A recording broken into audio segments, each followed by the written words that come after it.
Now that you've read the rules, are you ready to play? Y'all ready to do this? I'm ready, why not? Let's play. Let's go, baby.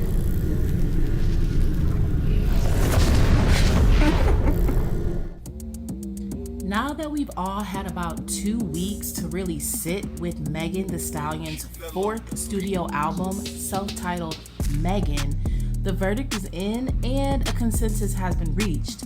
We've heard this album before. Now, I know everyone's heard the critique that Megan's flow is the problem and that she doesn't know how to switch it up. And before any of her fans come attacking me, I don't know what type of psychological brainwashing she has the hotties under, but critiquing Megan as an artist does not equate to hate, bullying, or the desire to see her do bad. And even though I don't really like Megan character-wise, that does not interfere with my ability to judge her lyrical talent in the sport of rap, which is what we cover on this channel. In my opinion, Megan is a top-tier lyricist, and she has some of the strongest bars, even compared to the likes of a Nickiminaj, which is why I don't think it's her flow that's the issue. Yes, her flow is predictable, but I don't think that's the issue. I think the issue is literally everything else, starting with her producer.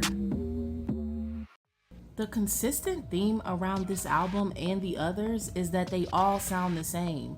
Constant back and forth and debate about whether it's her flow, her cadence, or whatever else. I started to wonder, could it be her producer? After some investigation, I looked into when Juju on the Beat started working with Megan Thee Stallion. He's been working with Megan since 2017, close to a decade. In fact, he hasn't really worked with much of anybody else since Megan. Although I will give him his props, he did have producer credit on the Beyonce track Thick from the iconic Renaissance album. However, he hasn't worked on any other real major projects since he began working with Megan in 2017.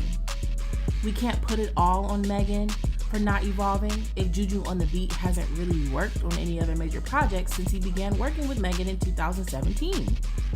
Could it be that his style of producing has not evolved in order to elevate Megan? Initially, when you go to listen to the first few songs on the album Megan to get a feel for it, the first 4 or 5 tracks are produced by Juju on the Beat. Even though the album opens up with Hiss, which is arguably one of the hardest beats on the album, what follows sounds all basically like Traumazine, Sugar, Good News, Something for the Hotties. You get the gist. First of all, let's talk about the top 5 songs that I do actually like on the album. The first track being Miami Blue, produced by Buddha Bless. This is one of the few songs on the album that I feel has substance and good replay value. The beat and the production sounds different and sounds like it almost doesn't even belong on this album. She also switched up her flow and rode the beat at a slower pace, which is one thing I will say is that Megan always seems to be chasing the beat. I thought she flowed on this song really nicely and the vibe was something I hadn't heard from her before. Second on the list is the track Spin featuring Victoria Monet. Again, the beat was dope and different for Megan. Miami Blue and Spin actually sound like they belong on this album together. Even though Megan's flow is her typical flow on the song, it was a nice change of pace and being complimented by Victoria Monet. And again, something that is not typical in Megan's arsenal of production choice.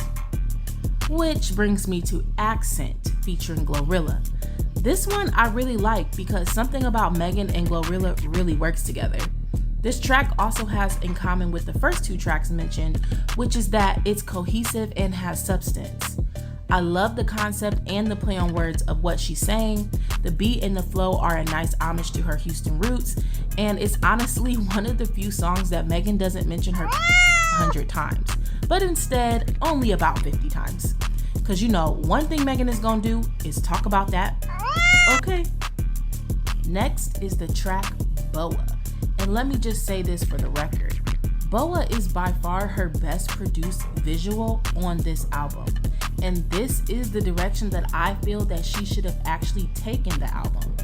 I think this theme is something new and exciting and different that Megan could have offered, and while the beat is still similar to what's normally in her production wheelhouse, I think that this is something that could have actually saved this album had she made these visuals the main theme of the album, and I think it would have fit way better with the anime songs than this snake theme that she has going on. Which brings me to Cobra. I like the song, but what I really like is the beat, and I will say, Juju on the beat did execute with this one, but the topic itself is pretty sad. However, I will say it is worth mentioning that she did try a different approach with this song, and it was initially going to be what led us to the snake theme. Arguably, some of the worst songs on this album are Worthy and Figueroa, which sounds like a Cash Doll track, which, to be fair, Cash Doll is not a bad artist, and I like some of her music. But she's not a 3-time Grammy winner, and I would expect more from Megan.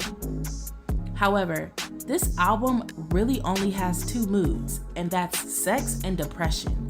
I mean, she talked about her so much on this album that eventually every track started to sound like this. Cause once I go give him that manoy me noin noin, it's only me that he on, it's only me that he want on. I'm ready. But seriously, y'all, I started to skip tracks after only 10 to 20 seconds. I mean, this is a self-titled album. Self-titled albums are usually a declaration of who you are on a deeper level. This album only made it clear that Megan uses sex to cope. Moody Girl and Cobra are essentially the same song on different tracks. Megan deep down is probably not okay, and I'm never an advocate for someone struggling alone. Something is obviously keeping Megan up at night, and she needs to address it. A lot of her fans think she is above criticism simply because of this fact, but rap is a sport, and if your head isn't in the game, maybe you need to sit on the sidelines for a little while. I mean, Cardi B hasn't put out an album in like 5 years, and she's still relevant, I think. But for real, I think Megan is not taking the time to perfect her craft, and not from a rapping standpoint, but from a branding standpoint. Megan has to evolve past sex, drinking, and depression and put out music that has a clear theme and direction, a true era. Which brings me to my last and final topic, which is probably the most confusing thing of all. This original album cover. Is that a butterfly? In an editorial for La Officielle titled The Healing of Megan Thee Stallion, Megan shared that the inspiration for the butterfly cover was rebirth, stating, "We don't just stop at the snake. This is just what everybody sees right now. Renewal and rebirth. That's the whole concept of the album. We started with the snake because, first of all, I love snakes. But I feel like snakes are so misunderstood, especially in Western culture. Snakes represent rebirth and spirituality." Yeah, this album didn't give rebirth, renewal, or healing, and for damn sure, nothing spiritual. In fact, it seemed like she only tripled down on her old ways. There is an unclear brand direction with this album, and that's clear from the songs titled after snake themes and the songs having nothing to do with said titles, to several anime-themed songs and a terribly photoshopped butterfly album cover as the first reveal instead of an alternative cover. And I know what you're gonna say, but she's an independent artist. Yeah, that's a whole other topic for a whole other video. Anyway, let me know what y'all think in the comments. We'll be doing a reaction to City Cinderella and Y2K, so you already know what to do. Like, comment, and subscribe, and thank you for tuning in to Verse Vixens. Ciao.